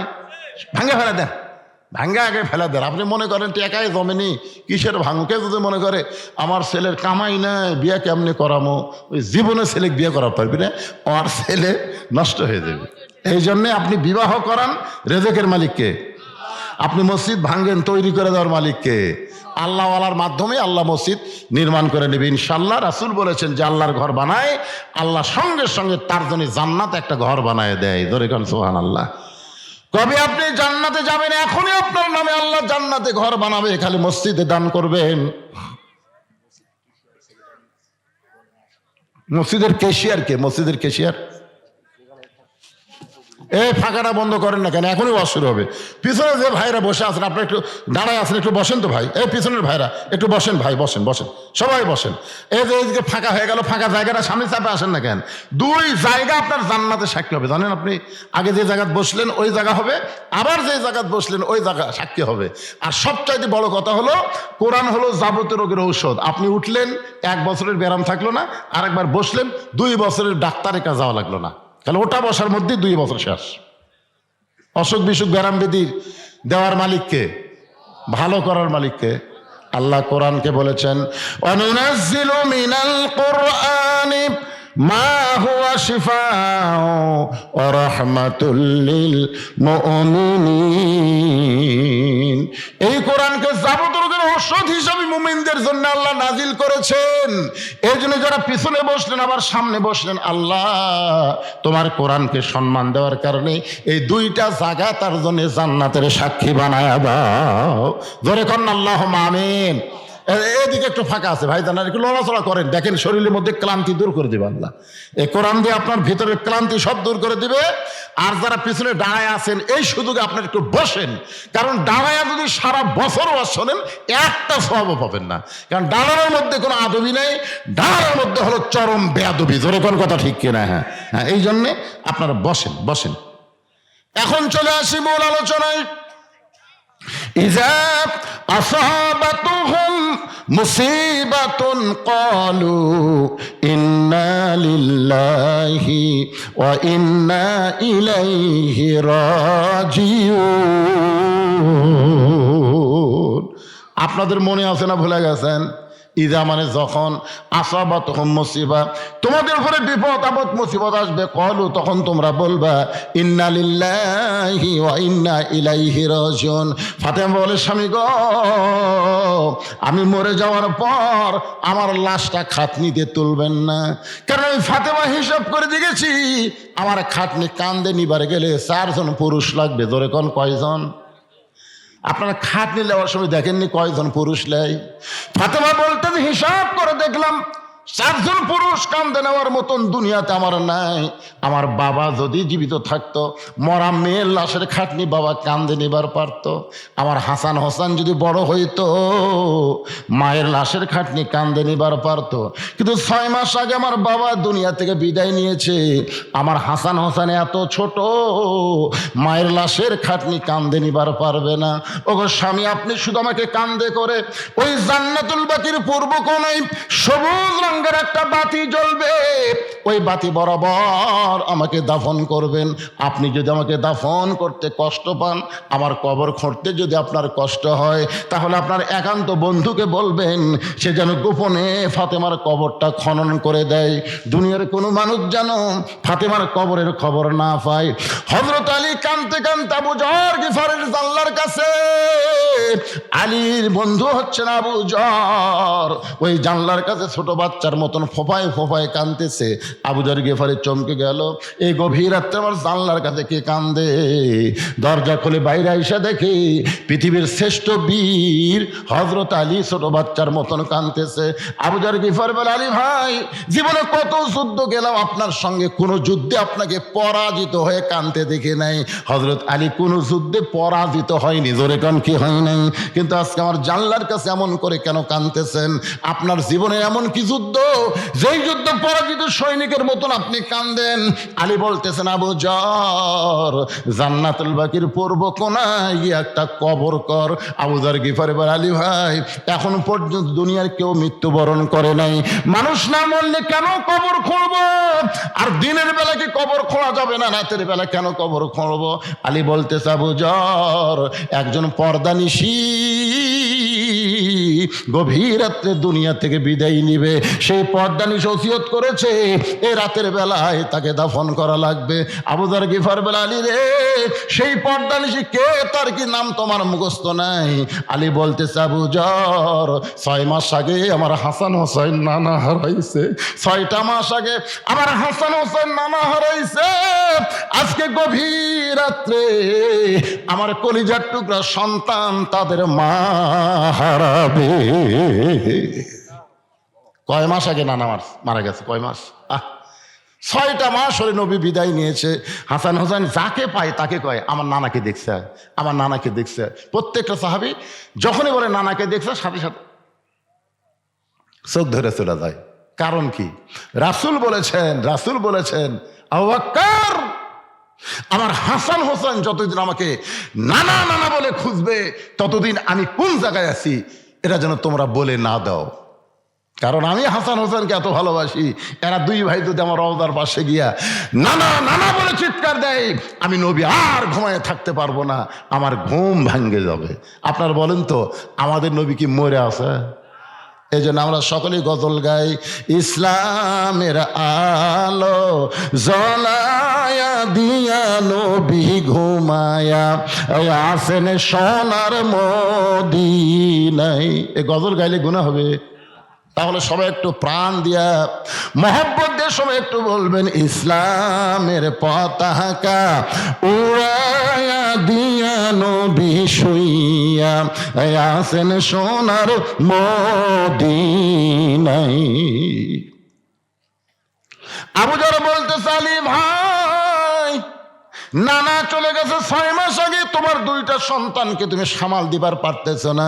আজকে রাত্রেবেলা যদি মা চলে যায়, তাহলে তোমার 2টা সন্তানকে তুমি কেমনে সামাল দিবা?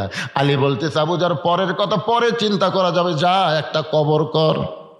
আবু যর গিফারি কোদাল নিয়ে জান্নাতুল বাকির পূর্ব কোনায় গিয়ে দেখে সবুজ রঙের একটা বাতি জ্বলতেছে, যেই বাতির কোনো তার নাই, যেই বাতির কোনো সুইচ নাই, বিনা তারে বিনা সুইচ আমার আল্লাহ তাআলা অটোমেটিক একটা বাতি জ্বলাওয়া দিছে। সুবহানাল্লাহ কন্যা ঘর মনে মনে খুশি হন যে অন্ধকার কবরে যাবেন, জানলা নাই, দরজা নাই, বালিশ নাই, বিছানা নাই, অন্ধকার কবরে কেমনে থাকবো? বিনা তারে যদি আল্লাহ বাতি জ্বালাবার পরে আমাদের কবরে আল্লাহ বাতি জ্বালায় দিবে। যখন কথা ঠিক কিনা কথা বলেন? কি মনে করতেছেন আপনার কবর হবে না ভাই? আপনার কবর হবে জান্নাতের বাগান। জোরে কান, কিসের বাগান? আবু যর গিফারি তাকায় দেয়, কে রে? তার নাই, সুইচ নাই, বিনা তারে কে বাতি জ্বলাইলো? বাতির নিচে গিয়ে দেখে বাতির আলো গোলাকার হয়ে পড়ে নাই, বাতির আলো 4 কোণা হয়ে পড়ছে। 4 কোণা বোঝেন? আলো কিন্তু এটা গোলাকার, যেখানে আলো পড়ছে গোলাকার হয়ে পড়ছে, কিন্তু ওই বাতির আলো 4 কোণা। ওই 4 কোণার মধ্যে আবু যর গিফারি কোদাল দিয়ে কবর খুঁড়তেছেন আর বলতেছেন, কবর রে, তুই কি বলতে পারিস দিনের বেলা কবর না খোঁড়ে এই গভীর রাত্রে কেন কবর খুঁড়তেছিস? কবর রে, তুই কি বলতে পারিস তোর মধ্যে একজন মহিষী নারীকে আজকে রাখা হবে, নবীর মেয়ে হওয়ার পরেও নবী তাকে মা বলে সম্মান দিয়েছে। আপনারা আমার কথা মনে হয় বোঝেননি। নবীর মেয়ে হওয়ার পরেও নবী তাকে কি হিসাবে সম্মান দিয়েছে? মা আয়েশা বলতেছেন, ইয়া রাসূলুল্লাহ, ফাতেমা হলো আপনার মেয়ে, কিন্তু আপনি এত সম্মান করেন, মাঝে মধ্যে আমারই রাগ হয়। আপনার মেয়ে ঘরের মধ্যে আসলে আপনি খাড়া হন, আপনার মেয়ে আপনার ঘরের মধ্যে ঢুকলে আপনি নিজেই সালাম দেন, মেয়ে সালাম না দে আপনি সালাম দেন। একটা বাবা কোনোদিন মেয়ের সাথে এমন করে?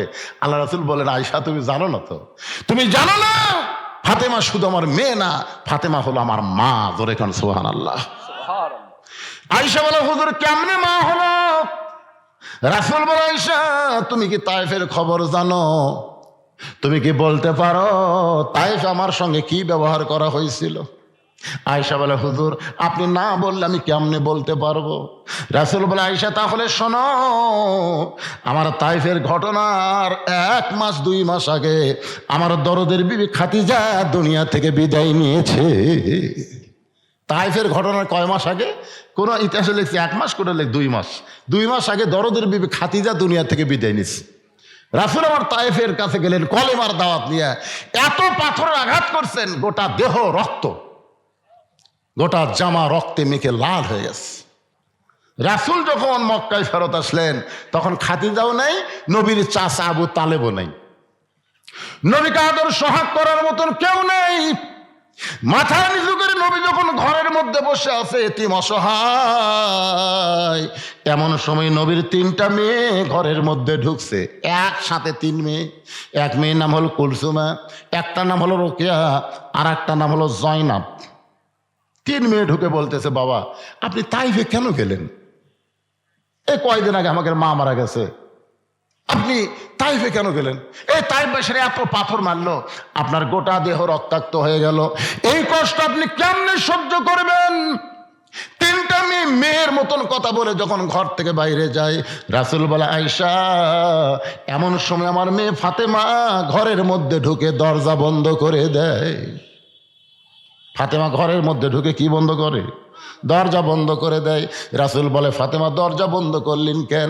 ফাতেমা বলতেছে, বাবা আমি শুনেছি আপনার কাছে ইব্রাহিম নবীর জন্য আল্লাহ নমরুদের আগুনের চুলা শান্তির বাগান বানায় দিছে, মুসা নবীর জন্য আল্লাহ সাগরকে রাস্তা বানায় দিছে, তাহলে আমার বাবার জন্য আল্লাহ তাইফের পাথর কেন তুলা বানাবার পারলো না? ও বাবা, এই বছর আমার মা দুনিয়া থেকে বিদায় নিছে। বাবা আপনার গোটা দেহের রক্ত যদি আল্লাহর বাবা তাইফে যাইতো, তাইফবাসীরা যদি আল্লাহর বাবাকে পাথর মারতো, আপনি বলেন তো বাবা আল্লাহর কেমন লাগতো?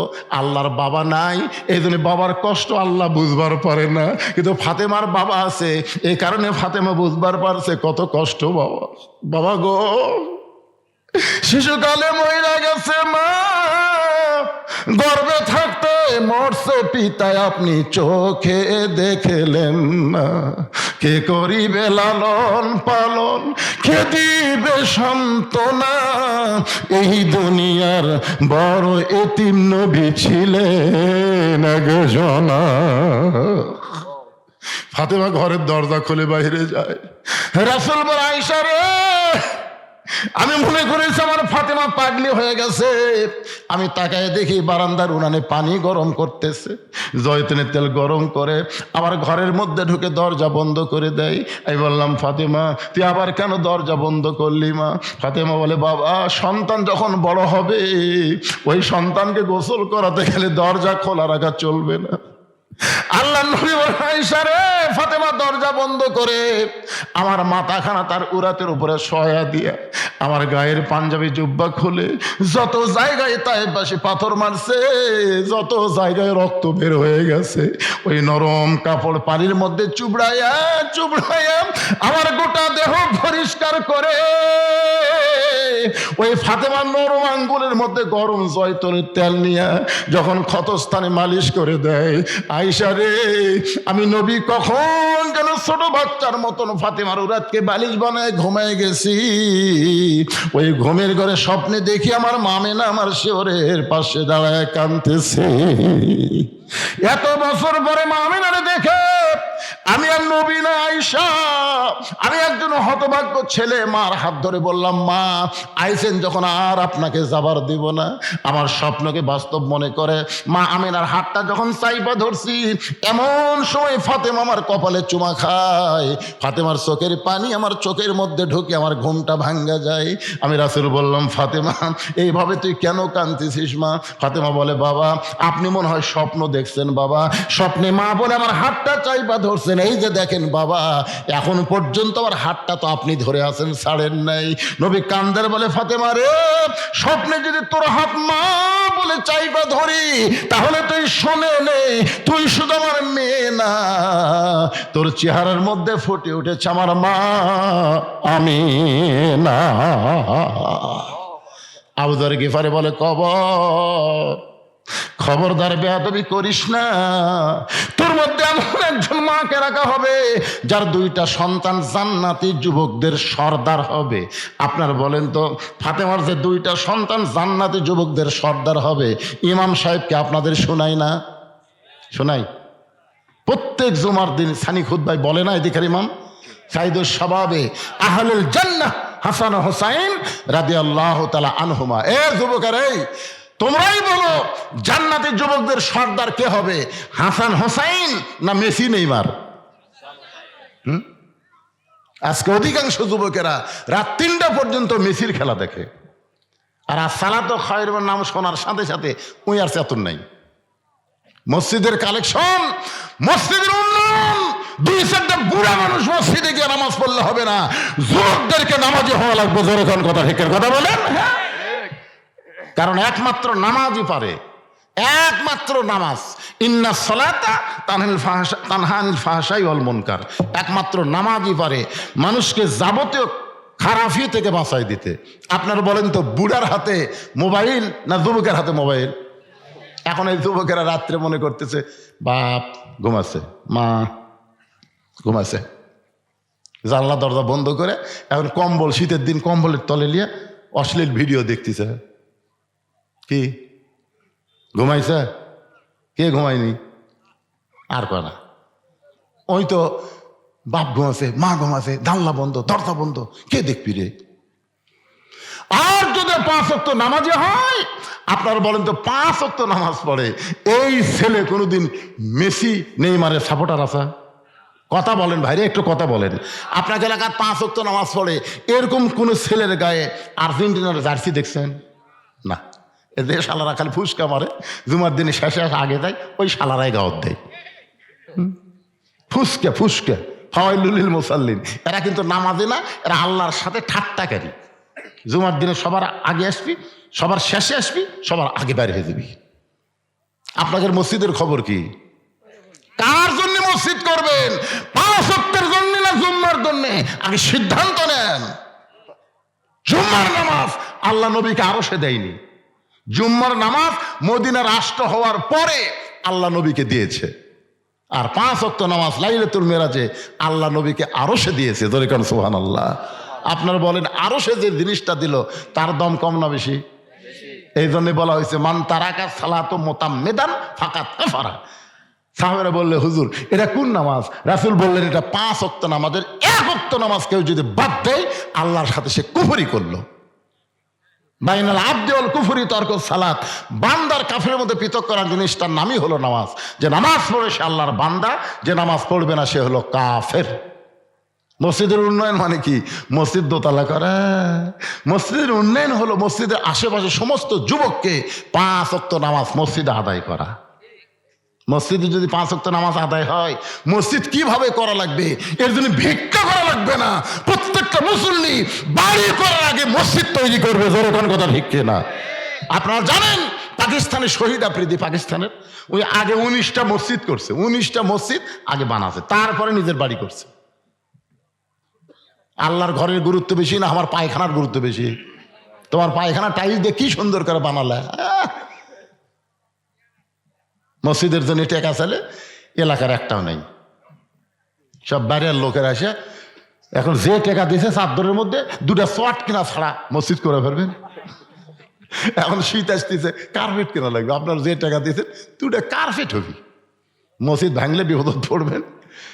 এই জন্য 5 ওয়াক্ত নামাজের আগে মুসল্লি তৈরি করেন, মসজিদ হবি না মসজিদের বাপ হবি। এটা আবার কি বাপ? আচ্ছা, ইমাম সাহেব চলে গেছে, আরে এই মসজিদের ইমাম সাহেব চলে গেছে, তার রুহের মাগফিরাতে তার মেয়ে 2000 টাকা দিয়ে দোয়া আছে। আমরা দোয়া করি আল্লাহ মরহুম ইমাম সাহেবকে, তার মকামকে জান্নাতের উচ্চ মাকাম দান করুক, জোরে কোন আমিন। সবাই বলে বিরক্ত হচ্ছেন আপনারা? কিছু লোক উঠে গেছিল, আবার দূর করে চলে আসতেছে। না না, সারা রাত কমকে বাবা। এটা যদি নারী হয়, একটু মনোযোগ দিয়ে শোনেন। আবু যর গিফারি বলতেছে, খবরদার বেয়াদবি করবি না, তোর মধ্যে এমন একজন বিবিকে রাখা হবে যার স্বামী হলো আসাদুল্লাহিল গালিব। এই কথা বলে আবার যখন কোদাল মারতেছে, এমন সময় কবর থেকে আওয়াজ আসতেছে, আবু যর, কার মা, কার মেয়ে, কার বিবি এইটা কবর দেখবে না। আমল যদি ভালো হয় কবর জান্নাতের বাগান হবে, আর আমল যদি খারাপ হয় কবর তার জন্য জাহান্নামের গর্ত হবে। মনে করবেন যে এটা ফাতেমার জন্য, কিন্তু বলে নাই, এটা বলেছে আমাদের সকলের জন্য। জোরে কান ঠিক কি না? অনেকে মনে করবে হুজুর এটা ফাতেমার জন্য কবর কইছে, না ফাতেমার জন্য না, এটা বলছে যে মা দেখবে না, মেয়ে দেখবে না, বিবি দেখবে না, কবর দেখবে আমল। আমল যদি ভালো হয় কবর জান্নাতের বাগান হয়ে যাবে, আর আমল যদি খারাপ হয় কবর জাহান্নামের গর্ত হয়ে যাবে। এই কথা সেই মাত্র কবর থেকে শব্দ শুনছে, আবু যর গিফারি কোদাল মারবার চায়, দেখে শরীরের মধ্যে আর কোনো শক্তি নাই, গোটা দেহ থরথর করে কাঁপতেছে, হাতের কোদাল কবরের মধ্যে পড়ে গেছে। আবু যর গিফারি গোরস্থান ছেড়ে, জান্নাতুল বাকি ছেড়ে কোথায় যেন পালায় দেয়। নির্দিষ্ট সময় হযরত আলী ফাতেমাকে নেওয়ার জন্য ঘরের মধ্যে ঢুকে, ডান পাশে হাসান, বাম পাশে হোসাইন ঘুম পাড়তেছে। সুবহানাল্লাহ কন না কেন? ডান পাশে কে? হাসান ঘুম পাড়তেছে, বাম পাশে হোসেন ঘুম পাড়তেছে। কারণ ফাতেমা জানে আমার 2টা সন্তান যদি চেতন থাকে তাহলে মাকে দাফন করার ব্যাপারে বাবাকে বিরক্ত করবে। এই জন্য 2টা সন্তানকে ঘুমায় দিয়ে হযরত আলী লক্ষ্য করে দেখে ফাতেমা নিজে নিজের গোসল করেছে, নিজে নিজের কাফনের কাপড় পরে 2টা হাত শুধু 2টা সন্তানের বুকের উপর দিয়া চিরতরে দুনিয়া থেকে বিদায় নিয়েছে। আমার মা এদের জন্য বলতেছে, মা ফাতেমাকে দুনিয়ার কেউ গোসল করায় দেয় নাই, নিজের গোসল নিজেই করেছে, নিজের কাপড়ের কাপড় নিজেই পরেছে। মা খাদিজা বলতেছে, ফাতেমা যখন আমার দুনিয়াতে ভূমিষ্ঠ হলো আমি কোনো প্রসব বেদনা পাই নাই, আমার কোনো কষ্ট হয় নাই। ফাতেমা আসার পরে তাকায় দেখি ফাতেমা 2টা হাত দিয়া তার নিজের ইজ্জত পর্যন্ত ঢেকে ধরেছে। আমি মা হইয়াও কোনোদিন ফাতেমার ইজ্জত দেখতে পারি নাই। জোরে বলুন সুবহানাল্লাহ। অকরনা ফি বুয়ুতিকুন্না ওয়ালা তাবাররুজনা তাবাররুজাল জাহিলিয়াতিল উলা। নারী কর্মীর 1 নম্বর আমল হলো আল্লাহর ফরজ আইন পর্দাকে মেনে চলা। জোরে কোন কথা ঠিক কি না? পর্দা যদি না থাকে মা, আপনি যতই নামাজ পড়েন, রোজা করেন, একটা ইবাদত আল্লাহর দরবারে কবুল হবে না। 1 নম্বর নারী কর্মীর আমল হলো পর্দা। জোরে বলেন নাম কি? হযরত আলী ফাতেমাকে কাঁধে করে নিয়ে ওই জান্নাতুল বাকির পূর্ব কোণায় গেছে। আবু যর, ফাতেমার কবর ত্যাগ কর। মনে করতেছে আবু যর যদি থাকে তাহলে ফাতেমার কবরের কথা বলতে পারবে, কিন্তু আল্লাহ তাআলা আবু যরকে পাগল বানায়া আগেই ফাতেমার কবর থেকে খেদা দিয়েছে। নিজের হাতে হযরত আলী ফাতেমাকে দাফন করে গভীর রাতে আল্লাহকে বলতেছে, আল্লাহ আমার বিবি ফাতেমা, আল্লাহ তোমার 1 নম্বর কর্মী ছিল, তোমার পর্দাকে এমন ভাবে গ্রহণ করেছিল, আমি স্বামীর কাছে চাইছে গভীর রাতে তাকে দাফন করলাম। আল্লাহ শুধু পর্দার জন্য সে জানাজা নেয় নাই, পর্দার জন্য খাটনিতে চলে নাই, আমি স্বামী হইয়া তার জন্য দোয়া করি, আল্লাহ গো ইসলামের 1 নম্বর নারী কর্মী রে, তুমি কবুল করে নাও। এই কথা যেই মাত্র হযরত আলী আল্লাহকে বলেছে, তাকে দেখে সামনে কয়েকটা পুরাতন কবর দেখা যায়। এই মাত্র ফাতেমাকে কবর দিল, সেই নতুন কবর আর নাই। শুধু পুরাতন কবর, নতুন কবর কোথায়? গোটা জান্নাতুল বাগে হযরত আলী দৌড়ায় আর বলে, ফাতেমার কবর এখনই কবর দিলাম, সেই কবরটা গেল কোন জায়গায়? কে যেন ডাকতে বলে, আলী রে, তুমি স্বামী হইয়াও যদি কিয়ামত পর্যন্ত খোঁজো, ওই ফাতেমার কবর আর তুমি দেখতে পাবা না। আমি আল্লাহ জোহরা ডিগ্রি দিয়া ফাতেমার কবরটাকে কিয়ামত পর্যন্ত পর্দা করে দিয়েছি। আমার মায়েরা শোনেন, আজকে যদি আপনার ফাতেমার মতন পর্দানিশী হন, আপনাদের পেটের মধ্য থেকে যে বাচ্চা হবে, এই বাচ্চা কি হবে? ইসলামী আন্দোলনের কর্মী হবে। আপনার বলেন তো, কোনো মেয়ে মানুষ বলবে যে আমি সিজার কর্ম কে রে? সিজার কি মেয়ে মানুষ করে না মরদ করে রে? কে রে লাড়িয়া চাড়িয়া তোমার পেট কাটবি, মরে যাবো, তাও পর পুরুষ আমার পেটের উপর হাত দেখ, এটা আমি চাই না, মরিয়া যাবো, এরকম নিয়ত করা লাগে মায়েদেরকে। আল্লাহ তাআলা আগেকার দাদি নানি একটাও সিদার করা লাগেনি, বাচ্চা হয়নি। কথা কর না কেন? আর এখনকার মরদ গাজা শোনেন, আমি 3টা কথা বলি। 1 নম্বর কথা হলো, বাংলাদেশের কোনো ডাক্তার তার বউ সিদার করে না। আমার এলাকার যত ডাক্তার, ভালো ডাক্তার, এবার পল্লী ডাক্তারের কথা আমি বলতেছি না, ভালো doctor, MBBS doctor, FCBS doctor, FRCS doctor, কোনো তাদের সন্তান সিজার করা হয়নি। কারণ ডাক্তার বলে সিজার করলে সন্তানেরও ক্ষতি, মায়েরও ক্ষতি। এদিন ডাক্তারের বউয়ের সিজার লাগে না। পীরের বউ কোনোদিন মুরিদ হয় না, কথাটা খেয়াল করবেন। পীরের বউ কোনোদিন মুরিদ হয় না, কারণ বউ জানে আমার পীর 1 নম্বর লুচ্চা, মাঝে মধ্যে মুরিদের বইয়ের দিকে চোখ মারে।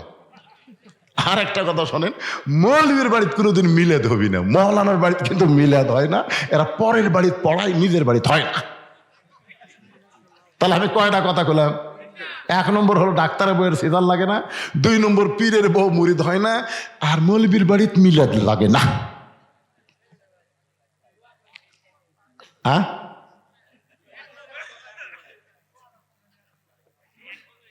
না, ঠিক আছে। আপনার বলেন তো, সর্বপ্রথম আমাদের নবীর হাতে কে ঈমান গ্রহণ করছে? খাদিজা নবীর কে হয়? চিন্তা করছেন? পীরের হাতে বউ মুরিদ হয় না, আর নবীর হাতে সর্বপ্রথম বউ কলমা পড়ল। এই জন্য পীর ধরবেন না নবী ধরবেন? পীরের মধ্যে গোজামিল আছে ভাই, কিন্তু নবীর মধ্যে কোনো গোজামিল নাই। এই জন্য আল্লাহ বলেছেন, আতিউল্লাহ আতিউর রাসূল।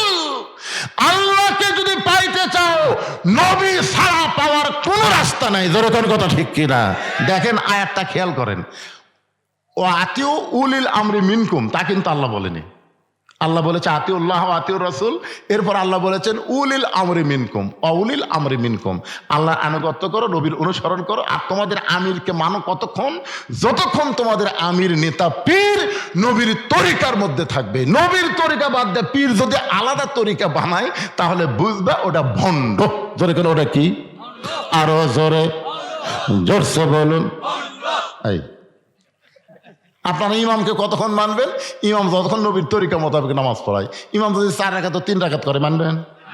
পীরকে কতক্ষণ মানবেন? পীর যতক্ষণ নবীর তরিকার মধ্যে আছে। নবীর তরিকা বাদ দেওয়া আলাদা তরিকা বানাচ্ছে। আমার দয়াল বাবার দরবারেতে কেউ ফিরে না খালি হাতে। মানবেন? আর নবীর তরিকা মোতাবেক যদি জিকির করে, তাহলে কি বলা লাগবে?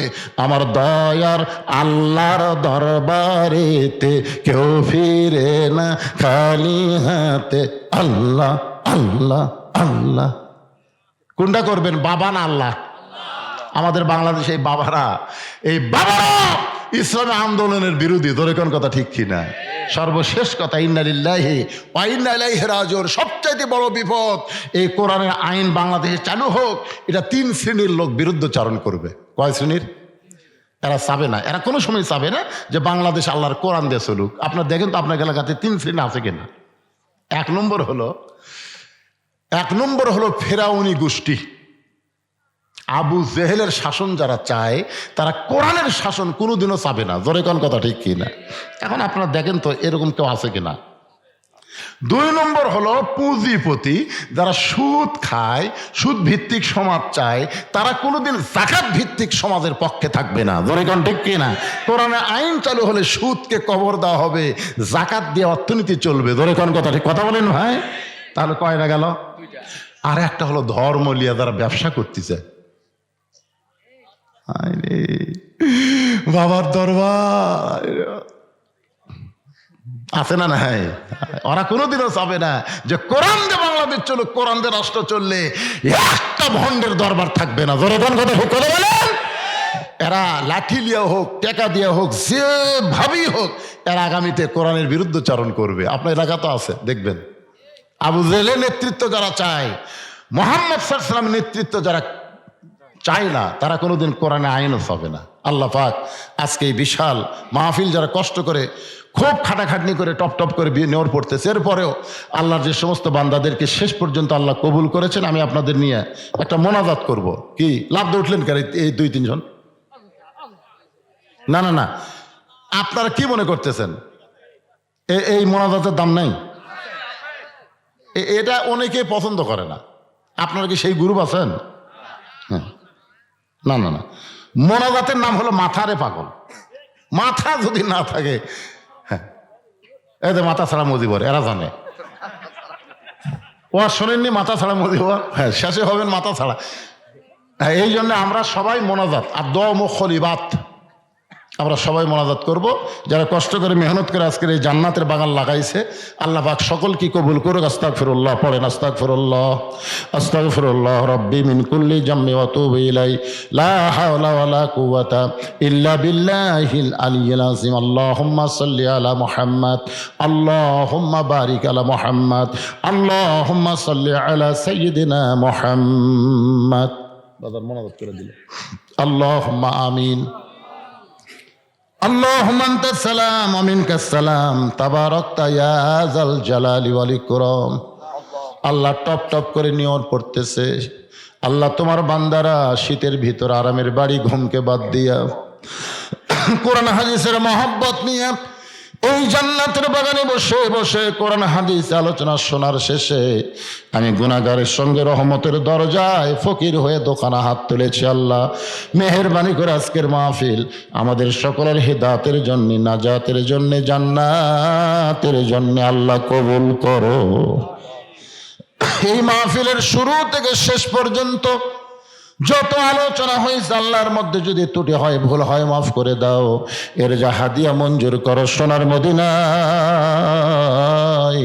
নবী পাকের রওজা মুবারকে আল্লাহ কবুল করে নাও। তামাম আম্বিয়ায়ে কেরাম, আসহাবে কেরাম, তাবিঈন কেরাম, তাবা তাবিঈন কেরাম, আউলিয়ায়ে কেরাম, পীর মাশায়েখ, বুজুর্গানে কেরাম, তামাম পৃথিবীর মাটির নিচে মুমিন মুমিনাত শুয়ে আছে, আল্লাহ সকলের আরওয়াহ পরে হাদিয়া কবুল করো। মাবুদ, আমরা যারা হাত তুলেছি, আমাদের জনম দুঃখনী মা যাদের কবরে গেছে, আল্লাহ মেহেরবানি করে মায়ের কবর জান্নাতের টুকরা বানায়া দাও। বাবার বাড়ি ঘর সবই আছে, এতিম করে থুই আমাদের বাবা যাদের কবরে চলে গেছে, আল্লাহ মেহেরবানি করে বাবার কবরকে জান্নাতের টুকরা বানিয়ে দাও। আমাদের দাদা দাদি, নানা নানা, আত্মীয় স্বজন, শ্বশুর শাশুড়ি যাদের কবরে গেছে, আল্লাহ কবরবাসীদের তুমি মাফ করে দাও। আল্লাহ যারা কষ্ট করে মেহনত করে তোমার ঘর সংস্কারের জন্যে, নতুন করে নির্মাণের জন্য যারা আজকে মাহফিলের আয়োজন করেছে, আল্লাহ তাদের সকলকে জান্নাতি কবুল করো। এই গ্রামের সবাইকে মিলেমিশে তোমার মসজিদে 5 ওয়াক্ত নামাজ জামাত আদায় করার তৌফিক দিও। নতুন করে মসজিদের জন্য নগদে বাকিতে আজকে যারা দান করেছে, আল্লাহ সব দানগুলোকে জান্নাতের বিনিময়ে তুমি কবুল করো। আজকের মাহফিলের সভাপতি, সহসভাপতি, প্রধান অতিথি, বিশেষ অতিথি, মসজিদ কমিটির সভাপতি, সেক্রেটারি, কেশিয়ার, ইমাম, মুয়াজ্জিন, মুসল্লি, খতিবকে আল্লাহ তুমি কবুল করো। আল্লাহ আমার মা বোনেরা পর্দার অন্তরালে বসে শুনেছে, আবিদা সালিহা পর্দানিশী কবুল করে, মা ফাতেমা চরিত্র পর্দানিশী কবুল করো। আল্লাহ তাআলা যে কোরআন এত সুন্দর ভালো লাগে, এত শুনতে এত ভালো লাগে, সে কোরআনের সমাজ আগামীতে বাংলাদেশে আমরা যেন দেখতে পারি, সে তৌফিক আল্লাহ তুমি আমাদেরকে দান করো। আসার সময় একজন বলেছে, হুজুর আমি বিয়ে শাদী করছি, অনেক দিন হয়ে গেল, আমার বাচ্চা কাচ্চা হয় না, একটু দোয়া করবেন। আল্লাহ আমরা দোয়া করি, আল্লাহ মায়ের কোলে একটা সন্তান দিও, বাবার অন্তরে আল্লাহ বাচ্চা দিয়ে তুমি শান্তি দিও। অসুস্থ যারা আছে, আল্লাহ আমি অসুস্থ, আমার মতো অসুস্থ অবস্থায় হাত তুলেছি, আল্লাহ সুস্থতার নিয়ামত দান করো। আল্লাহ যুবকদেরকে 5 ওয়াক্ত নামাজ জামাত আদায় করার তৌফিক দিও। আলেম ওলামা অনেকে হাত তুলেছে, আল্লাহ যার 2 হাত পছন্দ করো সেই 2 হাতের উসিলায় আজকের মাহফিল কবুল করো। একটা মিনিট শুধু খেয়াল করেন, কত মানুষের জানাজার নামাজ আমরা পড়েছি, এই 2 হাত দিয়া কত কবরে আমরা মাটি দিয়েছি। আমরা মরে যাব, আমরা সবাই মরে যাব। যেদিন আমাদের মৃত্যু হবে, দিনটা যেন জুমার দিন হয়, মাসটা যেন রমজান মাস হয়, ইমানের সাথে ইজ্জতের সাথে দুনিয়া থেকে বিদায় নেওয়ার সময় আমাদের জবানে তুমি জারি করে দিও, লা ইলাহা ইল্লাল্লাহু মুহাম্মাদুর রাসূলুল্লাহ সাল্লাল্লাহু আলাইহি সাল্লাম। আসসালামু